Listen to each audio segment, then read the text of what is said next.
Assalamualaikum dan selamat petang guys. Ya. Hari dekat cuaca dekat kawasan tempat saya jaga sekarang ni memang hujan lah. Tapi belum kuat lagi, jangan harap jangan kuat guys. Ya, sebab saya nak balik petang ni guys. Ya. Kesian saya nak balik guys. Dah lah saya bawa motor guys. Ya, tak ada bawa kereta.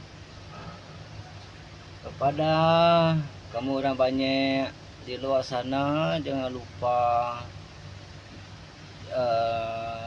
like, komen, subscribe banyak-banyak ya guys. Sudah banyak.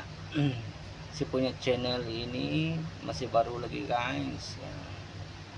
Saya minta kamu udah banyak tolong support saya dalam channel YouTube ini guys ya. Sekarang ni hujan membawa mata saya mengantuk guys ya. Sudahlah hujan, sudahlah mengantuk guys. Sepatutnya saya meronda jam 5 paling last ya. Jam 5 paling last meronda kawasan yang saya jaga tadi. Ada dekat video yang panjang itu barang tu lah yang saya jaga dalam 12 jam bekerja guys ya.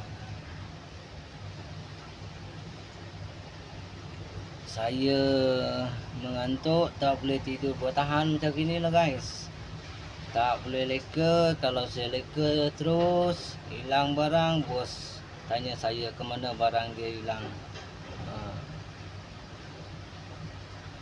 Walaupun ada polis pun tanya saya kenapa barang ini boleh hilang. Baru dia tanya dengan bos saya kenapa boleh hilang. Bos saya cakap okey gini-gini. Itu tugasan security. Yang kedua, security ini tak kira panas, tak kira hujan ya. Betul yang pakcik Bangla tu cakap dengan saya ya. Memang saya punya kerja memang ambil gambar gambar dia orang yang bekerja, tengok kawasan,